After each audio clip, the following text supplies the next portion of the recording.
अवधूत चिंतन श्री गुरुदेव दत्त श्री स्वामी समर्थ. मी मंदाकिनी पाटील. माझ्या होममेड रेसिपीमध्ये तुमचं खूप खूप स्वागत. आजचा दिवस तुम्हाला सुखा समाधानाचा, शांततेचा, उत्कर्षाचा जाऊ ही स्वामी समर्थ महाराजांच्या चरणी प्रार्थना. बघा, आजची रेसिपी म्हटली म्हणजे हे बघा, आता ना उन्हाळ्याचे दिवस सुरू आहे. उन्हाळ्याचे दिवस सुरू म्हटलं म्हणजे वाळवणाचे खूप वेगवेगळे प्रकार तयार केले जातात. आजकाल तर खूपच वेगवेगळे एकाच पदार्थापासून वेगवेगळ्या प्रकारे पदार्थ तयार केले जातात.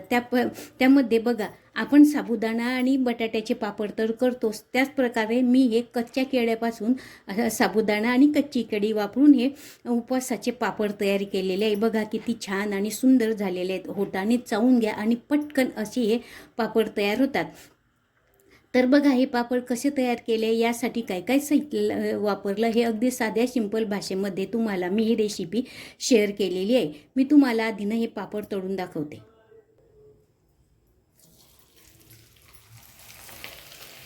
हे बघा, टाकता बरोबरच तेलामध्ये टाकता बरोबरच किती छान फुलतात. एकदम दुप्पट चौपट फुलतो हा पापड.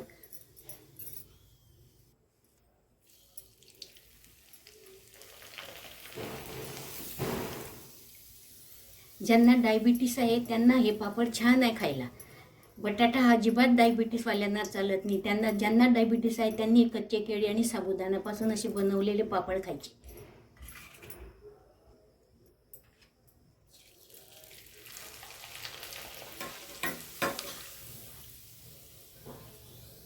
एकदम टेस्टी आणि एकदम खूपच छान. ज्यांना तोंडाची चव गेलेली असते त्यांच्या तोंडाला तर हे पापड खाऊन चवच येऊन जाते. असे एकदम टेस्टी खुसखुशीत असे पापड तयार होतात.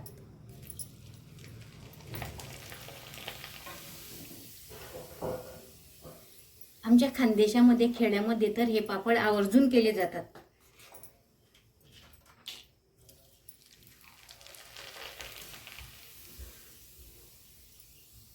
हे बघा, तळल्यानंतर पण कसा दुप्पट चौपट फुलतो हा पापड आणि खायला एकदम छान. मी तुम्हाला हे बघा, अर्धा पापड म्हणून एकदम हाताला अजिबात तेलकट न होता असे हे पापड एकदम खूप छान तयार होतात. चला तर आपण वेळ न दवडता रेसिपीला सुरुवात करू. हे बघा, त्यासाठी ना आपण मस्त हा 1 किलो साबुदाणा आहे ना, हा भाजून घेऊ. साबुदाणा भाजताना काय करायचं, अगदी गॅस आहे ना बारीक ठेवायचा छान, आणि त्यावर अगदी हळू छान मस्त खमंग असा हा साबुदाणा भाजून घ्यायचा. साबुदाणा भाजायच्या आधी काय करायचं, कढईला थोडं तूप लावून घ्यायचं, म्हणजे साबुदाणा आहे ना हा कढईला चिपकत नाही. मी ती प्रोसिजर दाखवताना विसरली तुम्हाला. आणि वरतून साबुदाण्याचा एक पोहे खायचे चमच्याभर तूप टाकायचं. आणि तूप टाकायच्या आधी काय करायचं, असं पाण्याचे वरतून 2-3 शिपके टाकायचे असे, म्हणजे साबुदाणा थोडासा अगदी अलगद तसा ओलसर झाला पाहिजे.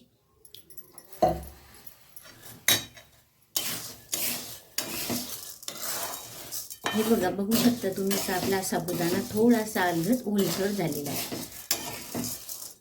आणि छान मंद गॅस ठेवून त्याच्यावर छान असा हळू भाजून घ्यायचा.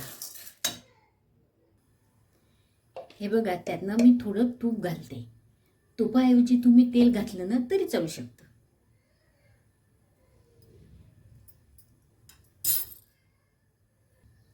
म्हणजे कसं, आपला साबुदाणा चांगला हा असा खमंग छान भाजला जातो आणि त्याच्यानं अशा लाह्या होतात, ते आपल्याला स्पष्ट दिसतं.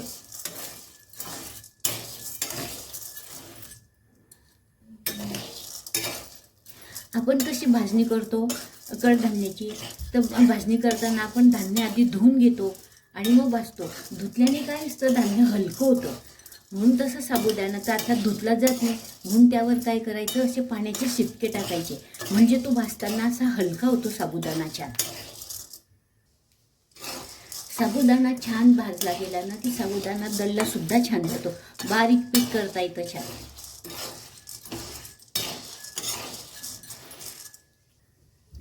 आपला साबुदाणा भाजला जातो आहे का नाही, हे ना साबुदाणा भाजताना असा तळतळ बारीक बारीक तळतळ आवाज येतो, म्हणजे साबुदाणा असा फुलतो ना त्याचा असा आवाज येतो, त्यावरून समजायचं.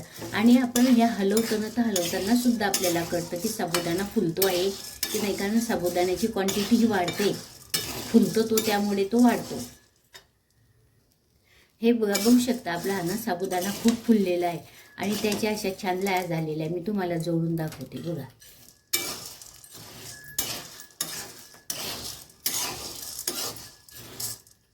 असं चांगला फुलल्यानंतर गॅस बंद करून घ्यायचा.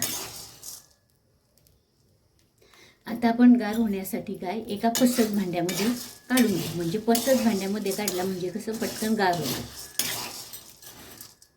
आता आपला साबुदाणा छान गार झालेला आहे बघा. मी हा मिक्सरमध्ये टाकला थोडा थोडा, 3-4 दारा पण हा मिक्सरमध्ये थोडा टाकायचा आणि बारीक वाटून घ्यायचा. हे बघा, असं ना मिक्सरमधून हे पीठ असं करून घ्यायचं आणि पीठ झाल्यानंतर हे आपली सोजीची गाळणी असते ना त्यानं गाळून घ्यायचं. हे बघा, आपण गाळणीने गाळून घेऊ आता हे पीठ.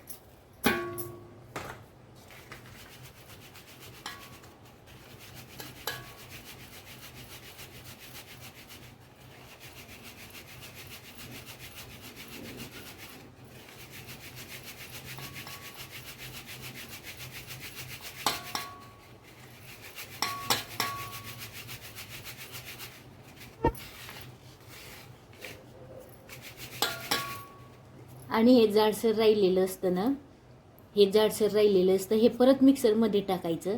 नवीन साबुदाणा घ्यायचा आणि परत बारीक करून परत असं गाळणीने गाळून घ्यायचं. सर्व पीठ साबुदाण्याचं करून घ्यायचं. असं हे साबुदाण्याचं आपलं सर्व पीठ तयार झालेलं आहे.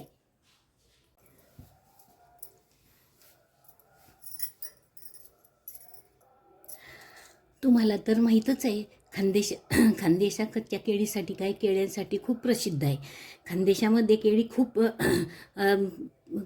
प्रमाणामध्ये पिकली जाते. तर त्या केळ्याच्या उन्हाळ्यामध्ये या केळीपासून खूप वेगवेगळे पदार्थ बनवले जातात. त्यापैकी बघा, आपण या केळीपासून ना केळी आणि साबुदाणा याच्यापासून पापड कसे तयार करायचे ते तुम्हाला मी सांगते.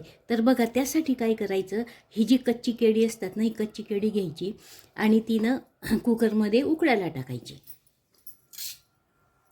आणि केळीचं कसं, ज्यांना डायबिटीजचा त्रास असतो ना त्यांना बटाटे चालत नाही, मग त्यांना हे केळी आणि बटाटा याची पदार्थ केलेलं तर ते सुद्धा चांगले व्यवस्थित खाऊ शकता. तर आपण काय, आता ही केळी जी आहे ना ही आपण कुकरला उकडायला लावून देऊ.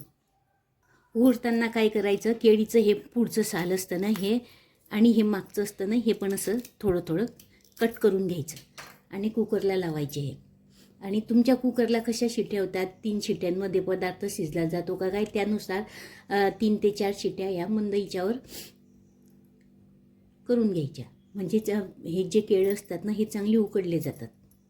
हे बघा, कुकरला असे कुकरमध्ये असे केळं टाकायचे, पाणी टाकायचं आणि झाकण लावून घ्यायचं. हे बघा, असं कुकर गॅसवर चढवलेलं आहे आणि कुकरच्या बरोबर 3 ते 4 शिट्ट्या आपण करून घेऊ. कारण कसं 3 ते 4 शिट्ट्यांमध्ये हे केळे छान उकडले जातात आणि केळे जरी उकडले गेले ना जास्तीचे तर ते गार झाल्यानंतर सुद्धा कडक होतात. म्हणून 3 शिट्ट्यांमध्ये छान होतात हे केळी. आपण आता ह्या कुकरच्या 3 शिट्ट्या करून घेऊ मिडियम गॅसवर. असे हे केळे सगळे बघा कुकरमध्ये उकळून झालेले आहे. आता हे उकडल्यानंतर याची ही साल काढून टाकायची.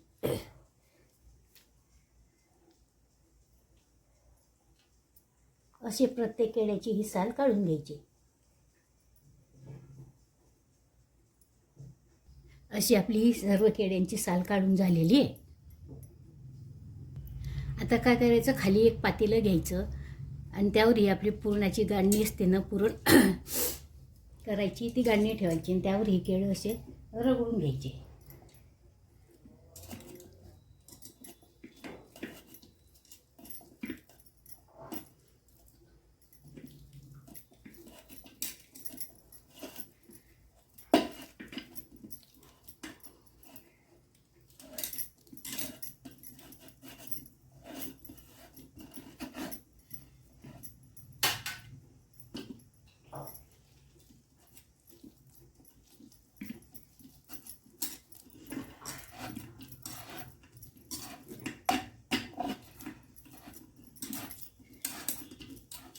अशी सर्व केळं रगडून घ्यायची आणि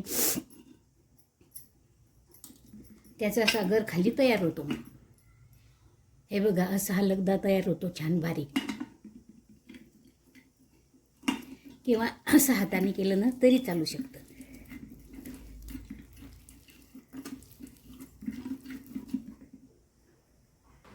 तुमच्याकडे पुरणाची गाडी नसली तर एक खिसणीवर सुद्धा असे छान खिसले जातात आणि भरकन होतात. असे सर्वीकडे खिसून घ्यायचे.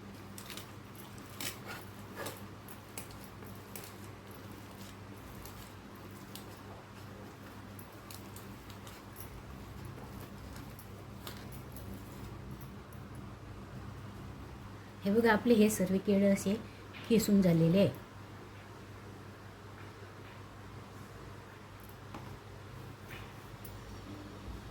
आता यामध्ये आपण हे बघा, ही साधारण या आकाराची वाटी असते ना, या आकाराची, तसं 2 वाट्या साबुदाण्याचं पीठ टाकणार आहे.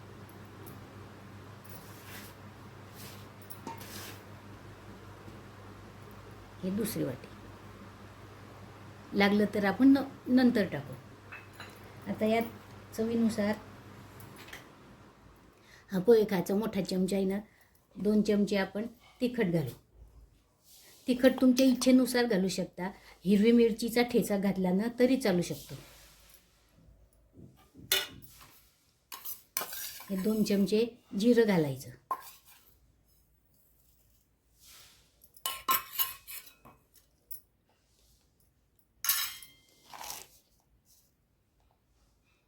हे 2 चमचे मीठ घालायचं. मीठ तुमच्या चवीनुसार घालायचं, कमी जास्त. आणि याचा हा चांगला असा गोळा करून घ्यायचा.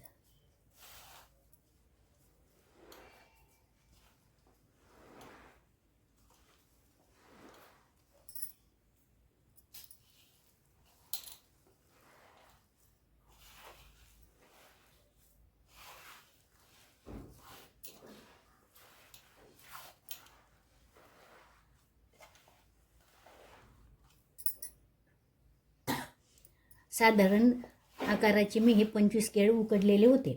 त्यामध्ये हे 2 वाट्या पीठ टाकलं.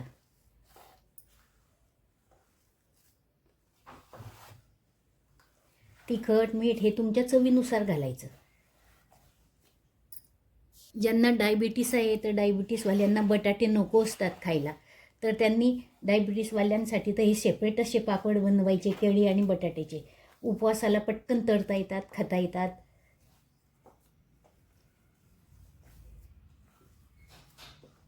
असा गोळा करून घ्यायचा. थोडा कडक जर वाटला ना, त्यामध्ये थोडं पाणी घालायचं.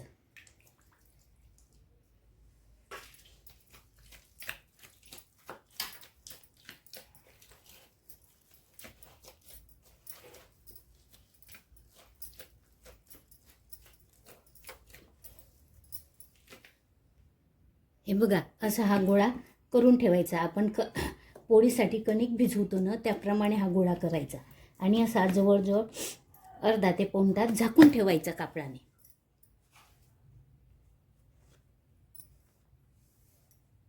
हे बघा, अर्धा पाऊण तास झाल्यानंतर पीठ असं थोडंसं फुलल्यासारखं वाटतं. थोडासा यातला असा गोळा काढून घ्यायचा.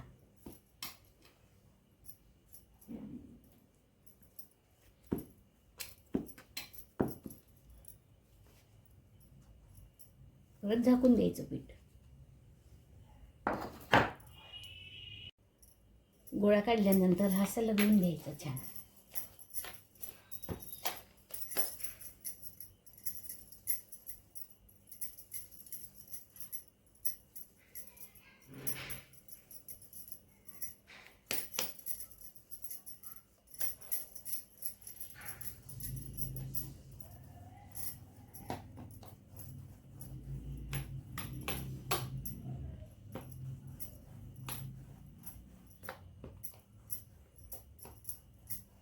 आणि तुम्हाला हव्या त्या आकाराचे असे गोळे करून घ्यायचे. हे बघा,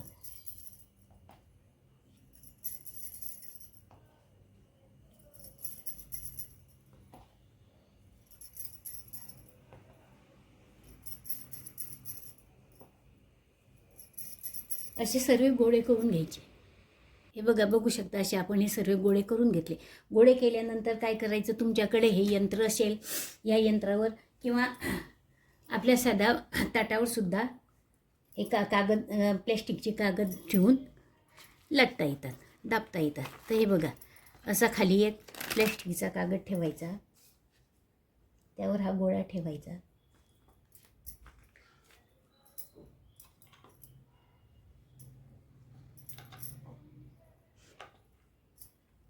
जाड बारीक तुम्हाला जसे पाहिजे तसे असे हे पापड बघा किती छान असे लाटून घ्यायचे.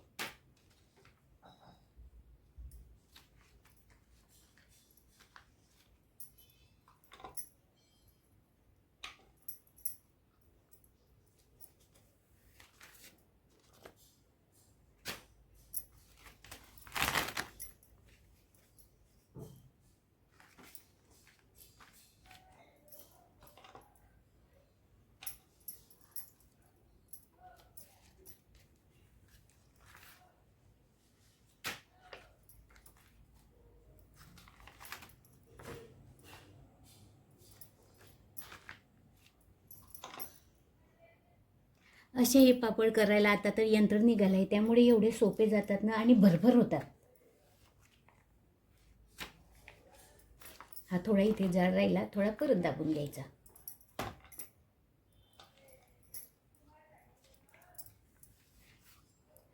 असे हे सर्व पापड यंत्रावर दाबून घ्यायचे. हे पापड बनवायला एवढी मेहनतसुद्धा घ्यावी लागत नाही आणि खायला इतके छान असतात आणि याच्यापासून शरीराला काहीच अपाय होत नाही. एकादशीला किंवा उपवासाला, कुठल्याही उपवासालाच काय किंवा मध्येही खायला हे खूप छान. हे भाजतासुद्धा येतात आणि हे उन्हात, घरामध्ये उन्हात न वाढवता घरामध्ये पंख्याखाली जरी वाढवले ना तरी चालू शकतात.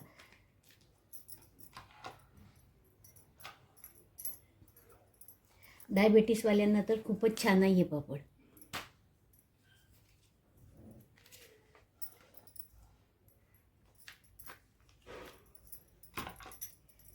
यंत्राने असे भरभर लाटले जातात. हे असे सर्व पापड करून घ्यायचे. तुमच्याकडे जर उन्हाची सोय असली ना तर तुम्ही उन्हात सुद्धा हे एका प्लॅस्टिकच्या कागदावर किंवा खाटेवर तुम्ही वाळत घालू शकता. म्हणजे पटकन वाळले जातं एका दिवसात. नाहीतर मग 2 दिवस वाळावे लागतात उन्हामध्ये.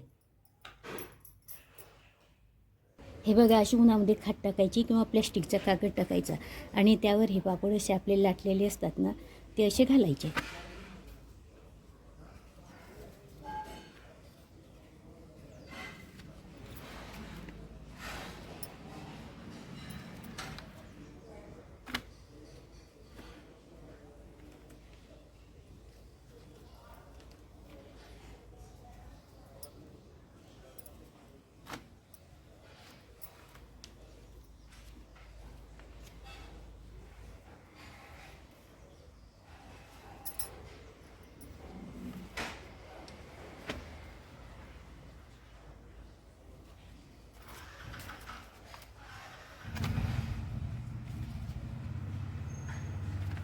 असे सर्व पापड उन्हात वाळत घालून घ्यायचे. हे बघा, बघू शकता असे हे आपले सर्व पापड खाटेवर घालून तयार झालेले आहे.